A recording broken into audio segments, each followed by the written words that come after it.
Assalamualaikum warahmatullahi wabarakatuh. Innal hamdalillah nahmaduhu wa nasta'inuhu wa nastaghfiruh wa na'udzu billahi min shururi anfusina wa min sayyiati a'malina. May yahdihillahu fala mudilla lahu wa may yudlil fala hadiya lahu. Asyhadu an la ilaha illallah wa asyhadu anna Muhammadan abduhu wa rasuluh. La nabiyya wa la rasula ba'da. Baik, terima kasih untuk teman-teman semuanya yang sudah berkenan untuk menyaksikan video kali ini. Untuk video kali ini dari kelompok 13 akan menyampaikan sebuah materi, yaitu dari mata kuliah studi Quran dan hadis mengenai hadis maudhu yang beranggotakan dua orang, yaitu saya sendiri, Faiz Muzaki Al-Faruq, dengan nomor untuk mahasiswa 2006021100158, dan juga rekan saya yaitu Kamelia Nafiah dengan nomor 2006021100159.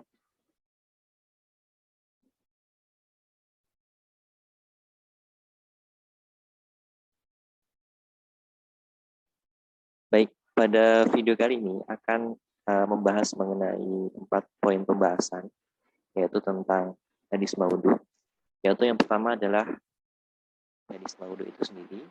Kemudian yang kedua adalah penjelasan mengenai sejarah dan perkembangan dari hadis maudhu. Dan yang ketiga adalah mengenai ciri-ciri dari hadis maudhu itu sendiri. Dan yang keempat adalah faktor penyebab munculnya hadis maudhu dan bagaimana para ulama menanggulangi hadis maudhu itu sendiri. Masuki pada poin pertama, yaitu mengenai pengertian hadis maudhu. Kata maudhu adalah isim maf'ul dari wadu'a yada'u wadu'an, yang menurut bahasa yaitu berarti al-isqata, meletakkan atau menyimpan, atau waqtilakul iftira, yaitu mengada-ngada atau membuat, dan atarku ayyul masruk, ditinggalkan. Sedangkan secara terminologis hadis maudhu itu didefinisikan sebagai berikut: al-muhtalakul mas al-maktubu ala Rasulillah sallallahu alaihi wasallam amdan. Artinya hadis yang dibuat-buat atau diciptakan yang didustakan atas nama Rasulullah sallallahu alaihi wasallam. Ya. Hadis yang dibuat-buat atau diciptakan ini didustakan atas nama Rasulullah sallallahu alaihi wasallam secara sengaja. Bagaimana pengertian di bawah ini, yaitu manusiba ila Rasulillah sallallahu alaihi wasallam ikhtilaqan wa katban mimma lam yakulhu aw yaf'alhu aw yukilhu. Artinya hadis yang disandarkan kepada Rasulullah sallallahu alaihi wasallam secara dibuat-buat dan dusta, padahal beliau tidak mengatakan ataupun melakukan ataupun juga menetapkannya. Menurut definisi di atas, bahwa apa saja yang dinisbahkan atau disandarkan kepada Rasulullah SAW, baik yang bersifat positif seperti untuk kepada dan ibadah, maupun yang negatif seperti yang sengaja untuk menyesatkan orang atau untuk kepentingan egoisme kelompok. Jika Rasulullah sendiri tidak menyabdakannya, maka itu bisa dikatakan sebagai hadis maudhu.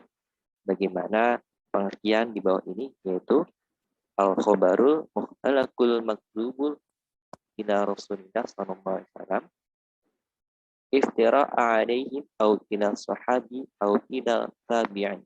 Artinya berita yang dibuat-buat yang disandarkan kepada Rasulullah sallallahu alaihi wasallam dengan sengaja berdusta atas namanya atau atas nama sahabat dan tabi'in. Selanjutnya adalah mengenai poin tentang sejarah dan juga perkembangan dari hadis maudhu. Maksudnya secara massal penganut agama lain ke dalam Islam yang merupakan bukti keberhasilan dakwah Islamiyah ke seluruh dunia secara tidak langsung menjadi faktor yang menyebabkan munculnya hadis-hadis palsu. Terjadinya pertikaian politik yang terjadi pada akhir masa pemerintahan Khalifah Utsman bin Affan dan Khalifah Ali bin Abi Thalib merupakan awal fitnah yang memicu munculnya pemalsuan hadis. Tetapi pada masa ini belum begitu meluas karena masih banyak sahabat ulama yang masih hidup dan mengetahui dengan penuh yakin akan kepalsuan suatu hadis.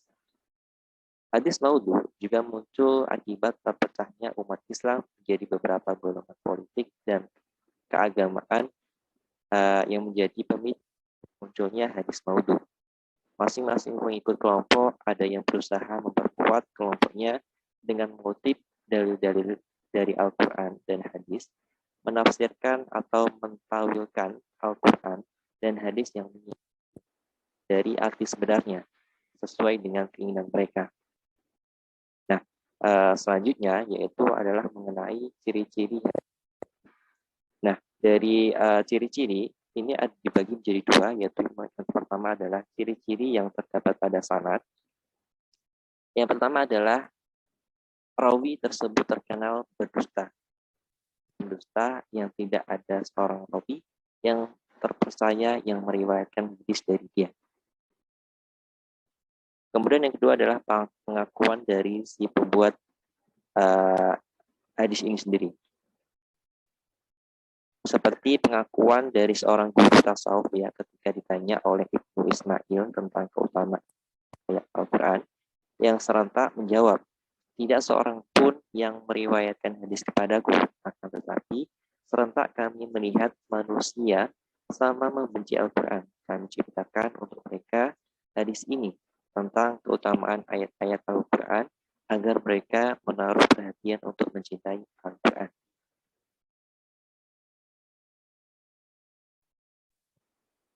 Kemudian selanjutnya adalah ciri-ciri tentang kenyataan sejarah mereka tidak mungkin bertemu.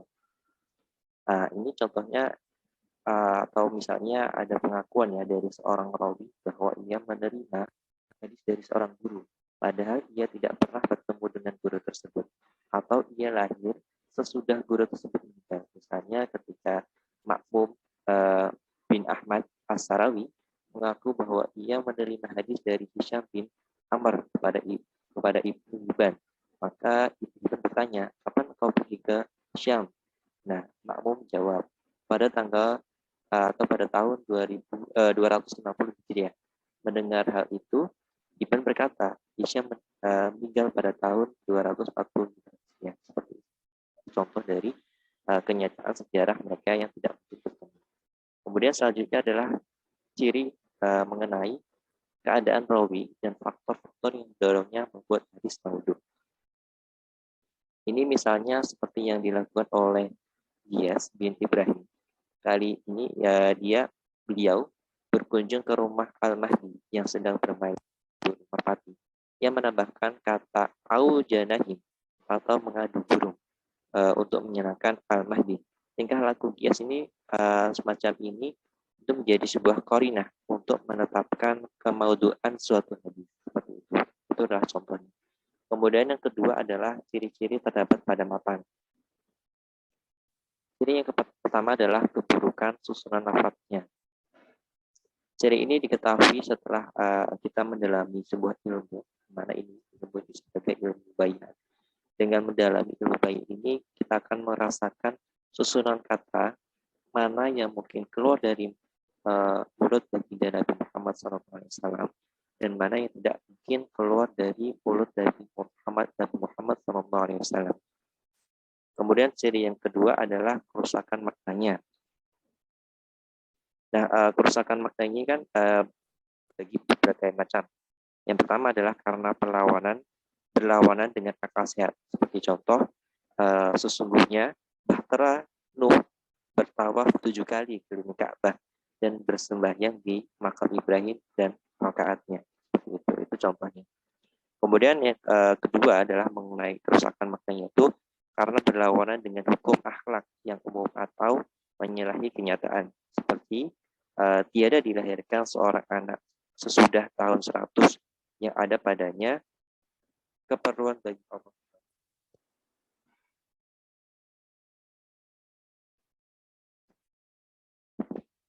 Kemudian yang ketiga yaitu adalah karena mengandung dongeng-dongeng yang tidak masuk akal sama sekali.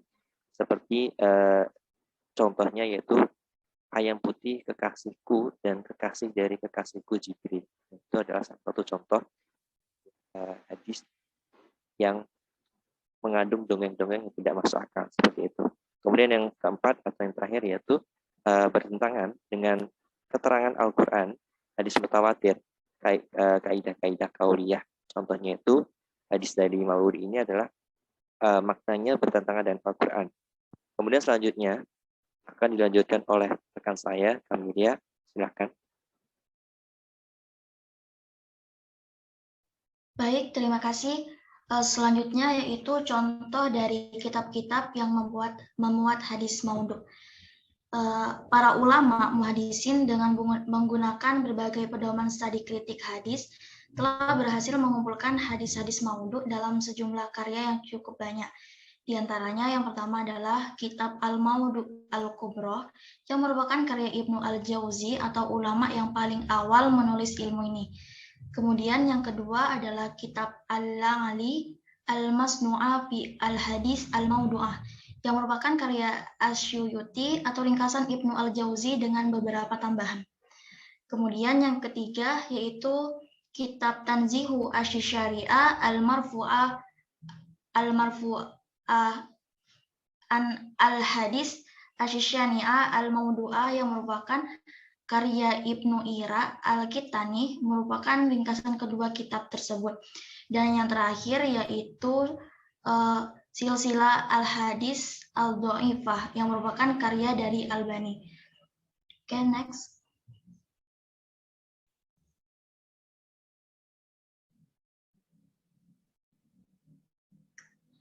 Nah, adapun faktor yang menyebab munculnya hadis maudhu itu dipicu dari 6 faktor.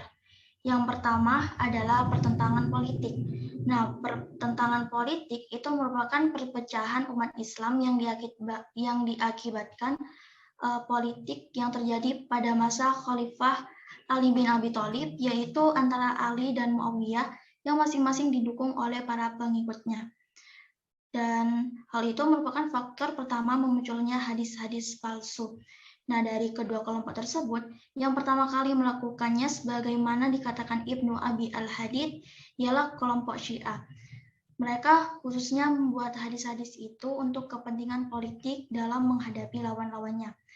Kemudian yang kedua juga terjadi pada Perang Siffin yang memunculkan pula beberapa kelompok lainnya seperti Khawarij dan kelompok pendukung Muawiyah. Dan adapun di antara hadis yang dibuat Syiah adalah tentang keutamaan Ali dan Ahli Bait.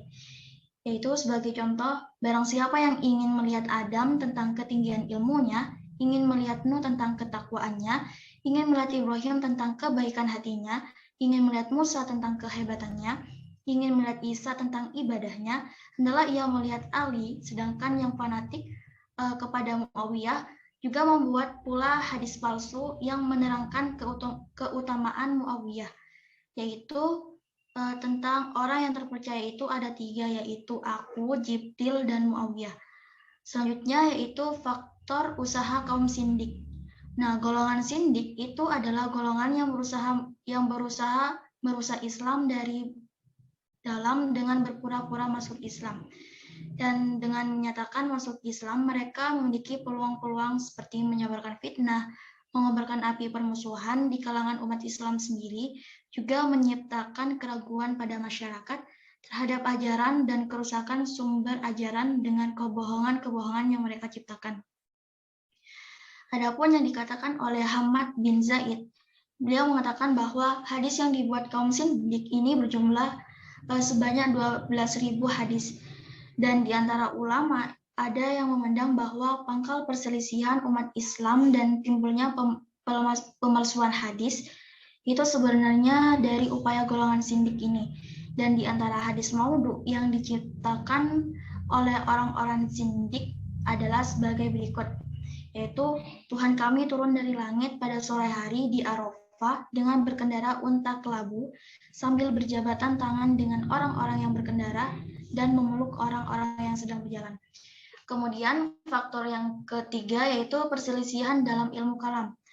Nah, dalam masalah ilmu kalam ini, sebagaimana dalam masalah fikih, juga terdapat beberapa mazhab.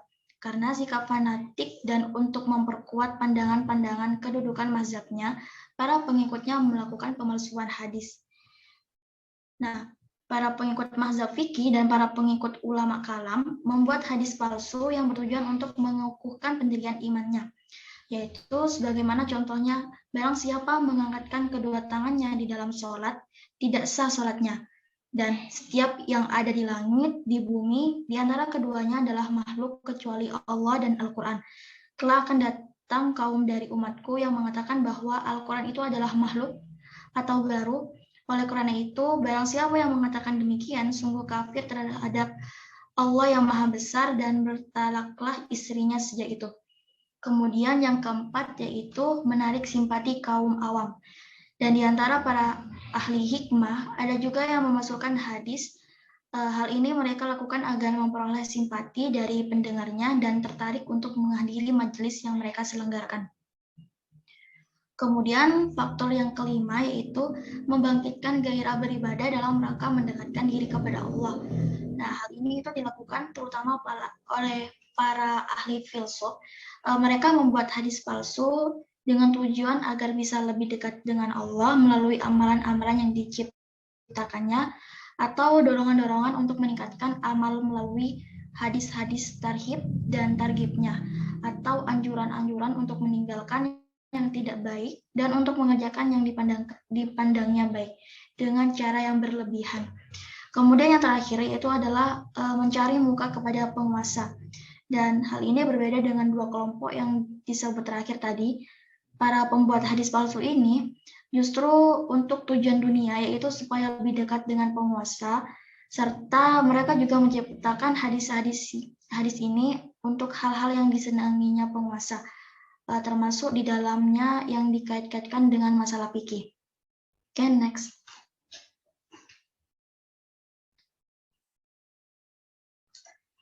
Kemudian yang terakhir yaitu usaha ulama dalam menanggulangi hadis palsu ataupun hadis maudhu. Nah, langkah-langkah konkret para ulama dalam hal ini dapat kita lihat bagaimana mereka melakukan hal-hal yaitu sebagai berikut. Yang pertama yaitu mengharuskan penyertaan penyebutan sanad dalam setiap periwayatan. Yang kedua, setiap hadis yang beredar itu diteliti secermat mungkin dengan serius dan hati-hati. Kemudian yang ketiga yaitu dilakukan gerakan pembasmian terhadap para pemalsu hadis dengan menjelaskan kepada masyarakat siapa yang memasukkan hadis dan menurutnya untuk menjauhi mereka. Kemudian yang keempat yaitu menjelaskan hal ihwal para perawi hadis selengkap mungkin. Kemudian yang terakhir yaitu menetapkan kaidah-kaidah untuk mengetahui hadis-hadis maudhu baik pada matan maupun pada sanadnya. Baik, sekian dari presentasi kelompok kami. Mohon maaf jika terdapat tutur kata yang kurang berkenan. Dan apabila dari teman-teman ingin bertanya, kami persilakan untuk mengisi kolom komentar pada Classroom. Sekian, terima kasih. Wassalamualaikum warahmatullahi wabarakatuh.